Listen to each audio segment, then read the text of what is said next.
Hali gani mtazamaji wa SAUT TV, karibu katika taarifa ya habari tuliyokuandalia kwa siku ya leo.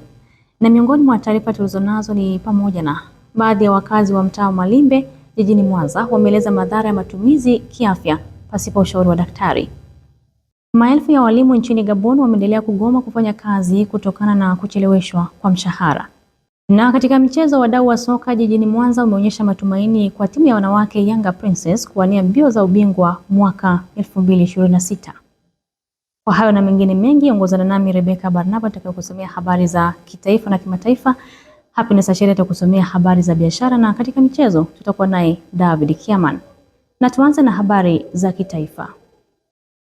Baadhi ya wakazi wa mtaa Malimbe jijini Mwanza wameeleza madhara ya matumizi ya dawa kiafya pasipo kupima au kupata ushauri wa daktari. Wameeleza hayo hii leo katika mahojiano na SAUT TV, ambapo wamesema matumizi ya dawa bila vipimo hupelekea ukomavu wa magonjwa na kusababisha vifo visivyotarajiwa. Mwanahabari wetu Mariam Hamisi ana undani wa taarifa hii. Imezoeleka kuwa watu wengi wanatumia dawa pasipo kupima. Leo hii wananchi wa mtaa Malimbe wamezungumza na SAUT TV kutokana na suala hilo. Niko hapa kuzungumzia ni changamoto gani ambayo mtu ataipata pale ambapo atatumia dawa pasipo kupata ushauri, kufuata ushauri wa daktari. Changamoto kama mbili hivi. Changamoto ya kwanza inapelekea ugonjwa kuwa sugu, kwa sababu pale mtu anapotumia dawa pasipo kufuata ushauri wa daktari, pasipo kupata hata ushauri wa daktari, inafanya ule sasa ugonjwa ambao anatumia, tunasema kwamba ule ugonjwa, dawa ambazo anatumia, kwa sababu kwanza kabisa zinakuwa sio elekezi wa ule ugonjwa. Kwa mfano labda mimi naumwa malaria, naenda kutumia dawa, lakini zile dawa ambazo naenda kuzitumia sio kwamba nimepima. Kwa hiyo naweza nikajikuta nachukua dawa kutokana na dalili, kwa sababu ndio huwa tunafanya hivi, tunatumia dawa kutokana na dalili. Sasa magonjwa haya yanafanana dalili, unaweza kukuta typhoid, malaria, vyote vina dalili moja, vina dalili zinazofanana. Sasa naumwa typhoid, nimechukua dawa ya malaria, lakini najikuta sasa natumia dawa kutibu ugonjwa wa malaria ambao sina. Sasa changamoto inakuja sasa, ule ugonjwa ambao niko nao ndani nashindwa kuutibu, nafanya sasa vile wale bakteria wanaizoea ile dawa, jambo ambalo hata siku nikija kupima sasa, baada ya kuzidiwa, tayari ule ugonjwa ushakuwa sugu, nashindwa kuutibu, kwa sababu sasa wale bakteria tayari washakuwa sugu, wamekomazwa na ile dawa ya malaria ambao haikuwa specific kwa ule ugonjwa. Changamoto nyingine ambayo mgonjwa ataipata ni kwamba inapelekea mgonjwa asipone ugonjwa wake ambao yeye alitakiwa sasa atumie dawa apone. Pale ambapo unatumia dawa ambazo sio elekezi kwa ugonjwa husika, unashindwa kupona. Kwa sababu gani? Zile dawa hazipo kwa ajili ya kutibu ule ugonjwa ulionao. Mfano kama nilivyotoa mfano, unaumwa malaria, unaumwa typhoid, dalili ni zile zile, umetumia dawa za malaria, lakini kiuhalisia unaumwa typhoid. Sasa ukitumia hizo dawa hazitokutibu, bali zitapunguza yale makali ya ule ugonjwa ambao upo nao. Vinginevyo sasa unakuwa unahisi upo sawa, tena unaumwa, unarudi tena unatumia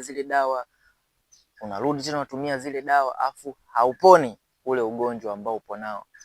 Kwa majina mimi naitwa Abdalla Miraji, ni mkazi wa Malimbe. Madhara yanayopatikana kutokana na kutumia dawa bila mpangilio, binafsi naona kuna madhara mengi tu. Kwanza unapotumia dawa ambayo bila mpangilio, bila kupima, inaweza kukuletea matatizo mengine tu ya kiafya, mbali na kuwa una tatizo lako tayari unaumwa na unatumia dawa, inakuletea matatizo mengine, kwa sababu hizi dawa zimetengenezwa kibiolojia, zingine zina asili ya sumu. Pale ambapo zinatumika au zinazidi mwilini, zinajaribu kutengeneza sumu, kwa hiyo unaweza kutengeneza tatizo lingine ndani ya mwili. Kwa maana hiyo, mimi nashauri sana watu kabla ya kutumia dawa, mara nyingi wazingatie kwanza vipimo vya daktari vinasema nini. Cha pili ni kutibu lile tatizo hasa waliotegemea kwamba utapona. Kwa mara nyingi watu tumezoea maumivu ya kichwa au nini, mtu anapiga zake tu vidonge vyake bila kuwa na uhakika wana nini tatizo gani linamsumbua. Kwa matumizi ya dawa holela bila kuwa na vipimo vya daktari vinaweza vikasababisha matatizo mengine tena ndani ya mwili, hali inayopelekea kutibu tatizo lakini kusababisha matatizo mengine zaidi katika mwili.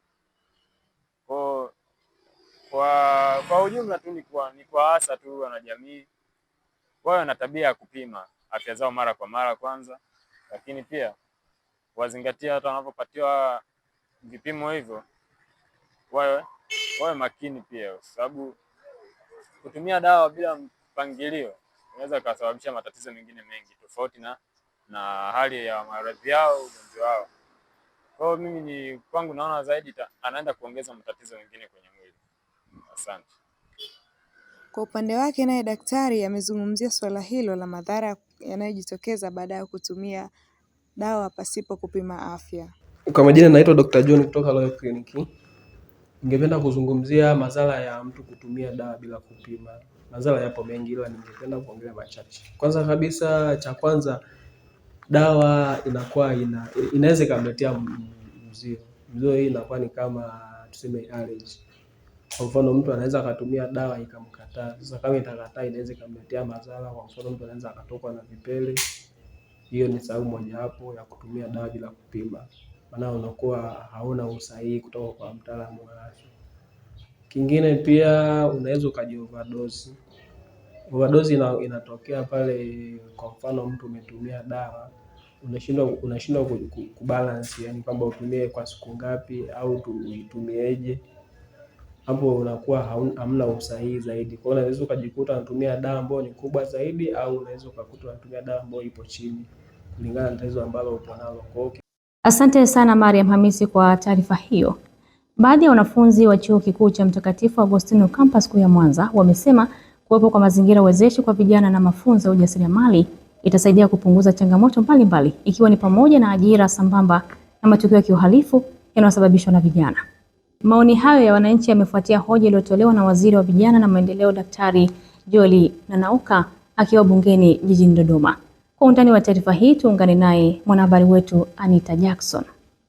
Asante sana Anita Jackson kwa taarifa hiyo. Naibu Waziri wa Afya Daktari Florence Samizi ametoa takwimu za huduma za afya kwa watoto nchini kuendelea kuboreshwa kutoka vituo 14 kwa mwaka 2018 hadi kufikia vituo 362 kwa mwaka 2025. Ametoa taarifa hiyo hii leo bungeni jijini Dodoma na kuongeza kuwa serikali bado ina mpango wa kupanua wigo zaidi nchini pote. Faith Olomi anatusimulia zaidi yaliyojiri kutoka bungeni. Taarifa hiyo imetolewa leo bungeni jijini Dodoma na Waziri wa Afya Dr. Florence Samizi wakati akijibu swali la mbunge wa viti maalumu Christina Mdeme juu ya upanuzi wa wigo wa huduma za afya kwa watoto njiti katika mkoa wa Tabora. Katika mwaka wa fedha 2025-2026 serikali imetenga fedha kiasi cha shilingi bilioni 5.4 kwa ajili ya ujenzi wa majengo ya kutolea huduma ya watoto njiti kwa mkoa wa Tabora, ambapo hospitali Kitete imetengewa bilioni 4.5, Nzega TC milioni 450, Urambo DC milioni 460, na ujenzi huu unatarajiwa kuanza mapema Februari 2026. Dr. Samizi ameongeza kuwa mafanikio hayo yanatokana na uwekezaji wa mikakati mbalimbali ikiwemo kusambaza viongozo wa vifaa tiba vya kutosha kwenye vituo vya afya pamoja na mafunzo elekezi kwa watoa huduma. Taarifa za serikali zinaonyesha kuwa kuna ongezeko la vituo vya huduma kwa watoto njiti kutoka hospitali 14 kwa mwaka 2018 hadi kufikia hospitali 362 kwa mwaka 2025 kote nchini. Mimi ni Faith Olomi, Star TV.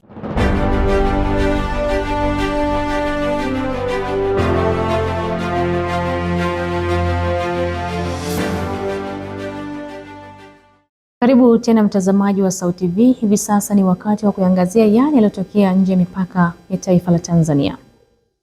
Tukianzia hapa nyumbani Afrika Mashariki, serikali ya Rwanda imechukua hatua za kisheria dhidi ya Uingereza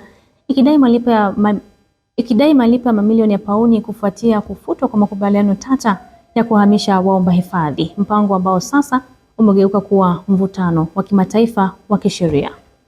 Na kwingineko, maelfu ya walimu nchini Gabon wameendelea kugoma kufanya kazi kutokana na kucheleweshwa kwa mshahara, hali iliyopelekea shule nyingi nchini humo kufungwa na mfumo mzima wa elimu kusimama kwa muda wa zaidi ya wiki 5 mpaka sasa. Kwa taarifa hizi za kimataifa tuungane naye mwandishi wetu Yongwe Sefania. Na tukianzia hapa nyumbani Afrika Mashariki, Rwanda imefungua kesi katika mahakama ya kudumu ya usuluhisho yenye makao yake nchini Uholanzi, ikidai kuwa Uingereza ilikiuka ahadi zilizowekwa kwenye makubaliano ya wakimbizi yaliyokuwa yamesainiwa katika nchi hizo mbili. Makubaliano hayo yalitiwa saini na serikali ya awali ya chama cha Conservative, yaliyolenga kuhamasisha baadhi ya waomba hifadhi waliokuwa wakiwasili Uingereza kwenda Rwanda, huku Uingereza ikikubali kutoa msaada wa kifedha kwa ajili ya kuwahifadhi na kuimarisha uchumi wa Rwanda. Hata hivyo, mpango huu ulifutwa rasmi mwaka 2024 na waziri mkuu wa sasa wa Uingereza Sir Keir Starmer mara baada ya chama cha Labour kushinda uchaguzi mkuu, akisema mpango huo ulikuwa umekufa na kuzikwa. Baada ya kufutwa kwa makubaliano hayo, Wizara ya mambo ya ndani ya Uingereza ilitangaza kuwa pauni milioni 220 za malipo yalikuwa yamepangwa kwa siku zijazo hazitalipwa kwa Rwanda, hatua iliyosababisha Rwanda kuchukua mkondo wa sheria.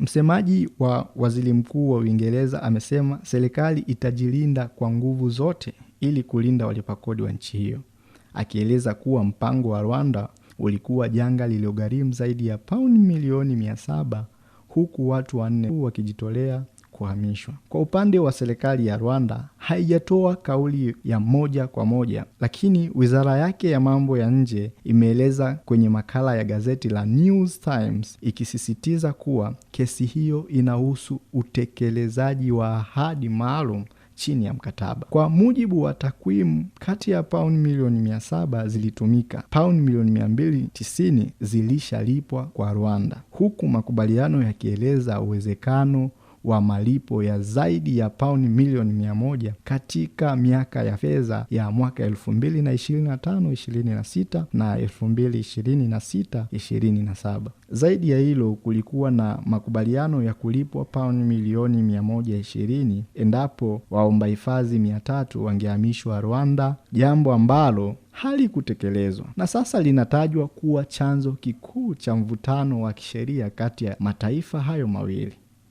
Na huko Afrika ya Kati, elimu imesimama nchini Gabon, huku walimu wakiendelea na mgomo wao wa wiki 6 wakipinga mishahara iliyogandishwa kwa miaka 10 na kudai haki zao. Walimu hao wanasema wamechoshwa na miaka 10 ya mishahara kugandishwa, jambo ambalo linadaiwa kuathiri maisha yao na ubora wa elimu kwa wanafunzi. Huu ni mgomo mkubwa wa kwanza wa kijamii tangu Rais Brice Nguema aingie madarakani baada ya mapinduzi ya kijeshi ya Agosti mwaka 2023. Kwa mujibu wa walimu, wameamua kuchukua hatua kali ili kushinikiza serikali kusikiliza kilio chao kuhusu maslahi, mazingira ya kazi na mustakabali wa elimu. Vyama kadhaa vya walimu vikiwemo Sena, chama cha walimu wa fundi, na SOS Education vimeungana kusimamia mgomo huu. Walimu wameweka masharti kabla ya kurejea kazini, ikiwemo kuachiwa huru kwa wanachama 2 wa vyama vyao waliokamatwa kwa kuunga mkono mgomo huo. Serikali ya Gabon imesema imeanza mapitio ya haraka ya madai ya mishahara, madeni ya posho na ucheleweshaji wa ajira, huku bajeti ya elimu ikiongezwa kwa mwaka 2026. Hata hivyo, hadi sasa walimu bado hawajarudi shuleni na hatima ya wanafunzi pamoja na mustakabali wa elimu nchini Gaboni unaendelea kubaki kama kitendawili. Kwa kumalizia, huko nchini Ukraine, shambulio la ndege limetokea karibu na kijiji mkoa wa Kharkiv wakati treni ikiwa na abiria zaidi ya 200 ikielekea Balivinikove kutoka Chop, karibu na mpaka wa Hungary na Slovakia. Maafisa wa upelelezi wanasema vipande vya miili ya watu 5 vilipatikana kwenye eneo la shambulio, huku magari mawili ya treni yakiwa yanawaka moto kando ya reli iliyo na theluji. Rais Zelensky aliandika kupitia mtandao wa Telegram kwamba shambulio la treni ya raia ni la kigaidi bila msingi wowote wa kijeshi na linaumiza juhudi za kidiplomasia za kumaliza vita. Maafisa wanasema ndege 3 zilizoshambulia, moja ililenga treni moja kwa moja na 2 zilianguka karibu na eneo hilo. Treni ilibeba abiria wengi ikiwemo abiria 18 kwenye gari lililolengwa moja kwa moja, na baadhi ya abiria walihitajika kuokolewa kwa haraka na wenzao. Mkuu wa reli ya taifa ya Ukraine alizishukuru timu za uokoaji na abiria waliosaidia. Ameahidi kuwa treni zinaendelea kuendeshwa na hatua za usalama zinaimarishwa. Shambulio hilo linafuata mfululizo wa mashambulio ya ndege zisizo na rubani Urusi, ikiwemo mji wa Odessa. Pia umekumbwa na mashambulio ya zaidi ya ndege 50 yakiua watu 3 na kujeruhi wengine 30, ikiwemo mwanamke aliye mjamzito na wasichana 2. Wakati dunia ikiendelea kujaribu kudhibiti vita, mashambulio kama haya yanabaki kuwa vitendo vya kigaidi vinavyohatarisha raia wa kawaida, huku Zelensky akiwataka washirika wa Ukraine kuongeza shinikizo kwa Moscow kumaliza mizozo hiyo. Shukran sana Yongwe Sefania kwa taarifa hizo za kimataifa. Tupate mapumziko mafupi. Tukirejea tutaungana naye Happiness Ashiri atakayekusomea habari za biashara. Endelea kusalia nasi. Wiki hii kwenye Kioo cha Mwanamke. Mada mezani ni mwanamke na ustawi wa watoto wenye hali duni. Ukitaka kujua zaidi, ongozana nami ndani ya Kioo cha Mwanamke wiki hii. Tunawasaidia watoto wenye hali duni kwa sababu na wao wanahitaji kufika ama kufikisha ndoto zao, lakini sisi kama wanawake ama viongozi tunaweza kuwazungumzia na wakaweza kufikisha kile ambacho kila mmoja wao anatamani kukifikia. Kila Alhamisi saa 11 kamili jioni kupitia Instagram, Facebook na TikTok @SauTV-TZ.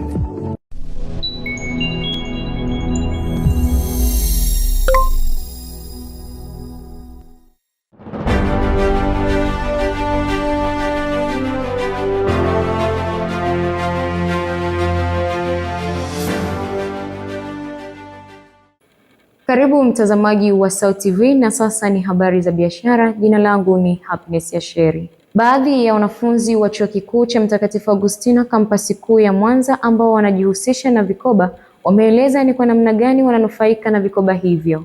Na katika upande wa kimataifa, dola ya Marekani imeshuka hadi kiwango cha chini zaidi katika kipindi cha miaka 4 kufuatia kauli za Rais Donald Trump zilizochochea hofu katika masoko ya fedha ya kimataifa. Kwa undani wa taarifa hizi tuungane na mwanahabari wetu Abdusami Hawanga. Wengi tumekuwa tukisikia kuhusu vikoba ambavyo watu hutumia kujikwamua kiuchumi. Nipo hapa katika Chuo Kikuu cha Mtakatifu Agustino kampasi ya Mwanza. Lengo ni kutaka kufahamu kwa wanafunzi ambao wanajihusisha na vikoba ni kwa namna gani ambavyo wanafaidika na vikoba hivyo. Cha kwanza ambacho mimi binafsi nafaidika kupitia vikoba inanisaidia kwenye shughuli mbalimbali. Tuseme kwenye mimi ninaposoma hapa, naweza nikakosa ada nikachukua pesa kwenye vikoba na pia nikalipia baadaye nikarudisha. SACCOS inasaidia pale ambapo inapotokea dharura. Unakuta mtu hujatunza hela ndani, lakini kwa kuwa wewe ni mwanachama au ni mnufaika wa SACCOS, unaweza ukaenda muda wote kwenye chama ukakopa hela na ukasolve tatizo lililokupata kwa wakati huo. Kitu ambacho usingekuwa mwanachama ungepata shida sana kuipata hiyo hela, huenda ungeingia kwenye madeni ya kausha damu huko kisiokuwa na ulazima. Kwa majina naitwa Yona Yakobo. Kwa upande wangu mimi naona vikoba vina faida. Faida mojawapo inampelekea mtu kutimiza malengo yake. Labda mfano mtu ana mipango kwa labda mwezi fulani afanye kitu fulani, ile pesa ambayo anaweza kaipata kule anaweza kufanya jambo lake kwa wakati na kutimiza. Licha ya faida ambazo wamebainisha wanaoshiriki katika vikoba, lakini pia hawakuwa nyuma kuelezea changamoto ambazo wanakumbana nazo katika vikoba.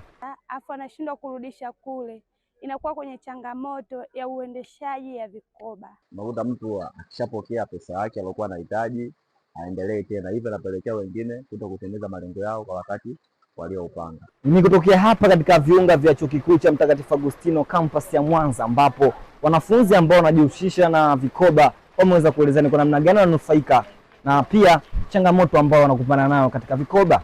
Mimi ni Abdulsami Hawanga, SAUT TV. Na katika habari za biashara ya kimataifa, wachambuzi wa masoko wanasema kushuka kwa dola kunatokana zaidi na wasiwasi unaoongezeka kuhusu mwelekeo wa sera za biashara na uchumi chini ya utawala wa Rais Donald Trump. Ingawa dola ilisimama kwa muda mfupi siku ya Jumatano, bado ilikuwa ikielekea kurekodi anguko lake kubwa zaidi la kila wiki tangu Aprili mwaka uliopita, ishara ya kupungua kwa imani ya wawekezaji. Katika kipindi hicho, euro ilivuka kiwango cha dola 1.2 kwa mara ya kwanza tangu mwaka 2021, huku pauni ya Uingereza ikifika kiwango chake cha juu zaidi katika miaka 4.5. Yen ya Japani nayo iliimarika, ikiungwa mkono na uvumi na uwezekano kati wa pamoja kati ya Japani na Marekani kuzuia kudhoofika zaidi kwa sarafu hiyo.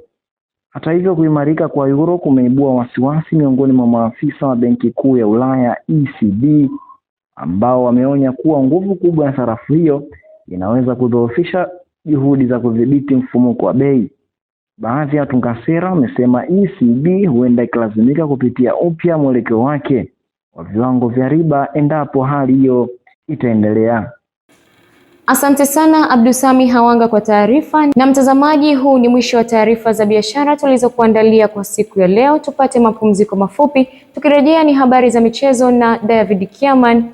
Endelea kutazama SAUT TV habari. Mimi ni Happiness ya Sheri. Wiki hii kwenye Extra Time. Vipaji vya soka nchini Tanzania havina shaka, vipo na vinaonekana, lakini katikati ya vipaji hivyo kuna changamoto kubwa sana. Pengo kubwa ni juu ya ulinzi, mifumo na uwakala sahihi wa wachezaji. Bila kuwa na uwakala sahihi wa wachezaji, vipaji vya vijana wengi vitabaki kuwa ndoto tu. Majibu ya yote hayo utayapata kwenye Extra Time wiki hii. Usipange kukosa, hakika utapata madini. Usikose kufuatilia Extra Time kila Alhamisi saa 11 kamili jioni kupitia Instagram, Facebook na TikTok @SAUTVTZ.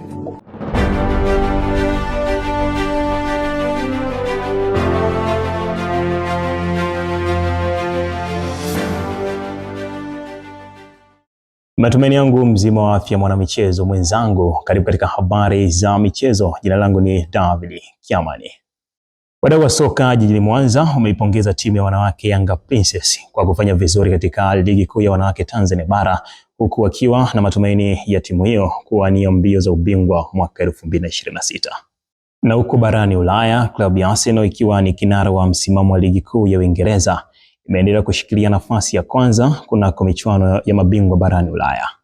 Kwa undani wa habari hizi za michezo, tuungane naye mwanahabari wetu Haji Hassani. Kutokana na mwenendo wa ligi kuu ya wanawake hapa nchini Tanzania kuwa na utofauti wa kipekee sana kwa msimu huu, ambapo klabu ya Yanga Princess inaonekana kuwa bora zaidi ukilinganisha na msimu uliopita.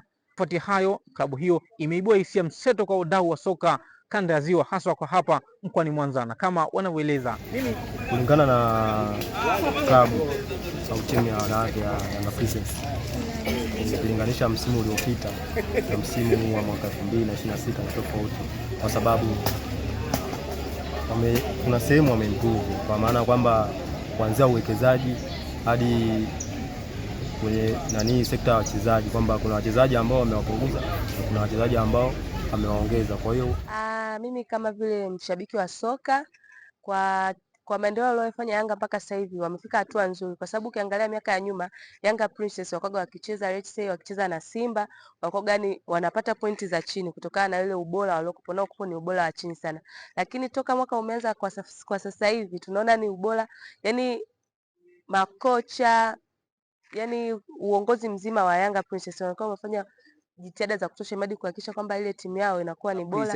Kwa kweli wamefanya usajili mzuri sana na imani kwa soka watafika mbali, ukizingatia kama msimu uliopita kuna sehemu walikuwa kidogo, kuna sehemu waliingia kwenye challenge kidogo, japo walifanya vizuri, lakini kwa sasa tunasema wanaweza kufanya vizuri zaidi kwa sababu usajili waliofanya ni mzuri. Na hayo ndio alikuwa maoni ya wadau wa soka kutoka hapa jijini Mwanza kutokana na mwenendo wa klabu ya Yanga Princess kwa msimu huu. Mimi ni Haji Hassan na hii ni Sauti TV. Barani Afrika, taarifa kutoka shirikisho la soka barani humo limetangaza tarehe 31 kuwa ni mwisho wa klabu zinazoshiriki hatua ya makundi ya ligi ya mabingwa na kombe la shirikisho la CAF kufanya marekebisho ya vikosi vyao kwenye mfumo wa kujisajili kidijitali katika mfumo wa usimamizi wa mashindano ya CAF Competition Management System. Hata hivyo, CAF imebainisha kuwa timu zinaweza kuongeza wachezaji wapya au kuondoa majina kutoka kwenye orodha zao rasmi kabla ya muda huo wa mwisho. Vilevile imesema kuwa wachezaji wote watakaosajiliwa upya wataruhusiwa kucheza kuanzia mechi ya 4 hadi hatua ya makundi katika mashindano yote ya awali. Na barani Ulaya, usiku wa mabingwa UEFA kurejea kwa kishindo siku huu ambapo jumla ya michezo 18 inatazamiwa kutimwa vumbi. Arsenal ni klabu pekee ambayo inaendelea na ubora uliothabiti kwelikweli, kwani haijapoteza mchezo hata mmoja hadi sasa na tayari imejikusanyia jumla ya alama 21 kibindoni, huku ikifuatiwa na Bayern Munich yenye alama zake 18 katika nafasi ya pili. Na kufuatia mwendelezo huu wa mashindano haya, sasa jumla ya timu 8 ambazo ni Arsenal, Bayern Munich, Real Madrid, Liverpool, Tottenham Hotspur, PSG, Newcastle United pamoja na Chelsea zinakwenda moja kwa moja katika hatua inayofuata ya 16 bora, wakati timu nyingine 10 zikiwemo klabu ya Barcelona, Sporting CP, Manchester City, Atletico Madrid, Atalanta, Inter Milani, Juventus, Borussia Dortmund, Galatasaray pamoja na Karabag zinakwenda kucheza hatua ya mtoano ili kufuzu hatua ya 16 bora. Na leo ndio mwisho wa michuano hii katika hatua ya awali inayofanyika kwa mfumo wa ligi, kwani kila timu imecheza na timu nyingine. Mimi ni Haji Hassan wa Sauti TV. Asante sana Haji Hassan kwa taarifa hizo za kimichezo. Hadi kufikia hapo sina la ziada katika michezo kwa siku leo. Mimi ni David Kiamani. Na sasa nirudishe kijiti kwake Rebecca Barnaba kuhitimisha habari kwa siku leo. Asante sana David Kiamani kwa taarifa hizo za michezo. Mtazamaji, taarifa hizo za michezo ndizo zinatamatisha taarifa ya habari kwa siku ya leo. Lakini kabla ya kumaliza taarifa ya habari, tupate tena muhtasari wake. Baadhi ya wakazi wa mtaa wa Malimbe jijini Mwanza wameeleza madhara ya matumizi kiafya pasipo ushauri wa daktari. Maelfu ya walimu nchini Gabon wameendelea kugoma kufanya kazi kutokana na kucheleweshwa kwa mshahara. Na katika michezo, wadau wa soka jijini Mwanza wameonyesha matumaini kwa timu ya wanawake Yanga Princess kuwania mbio za ubingwa mwaka 2026. Na kufikia hapo sina la ziada. Kwa niaba ya wote walioshiriki kuandaa taarifa ya habari kwa siku ya leo, jina langu ni Rebecca Barnaba, nikutakia utazamaji mwema vipindi vingine kutoka hapa Sauti TV. Uwe na usiku mwema na kwaheri.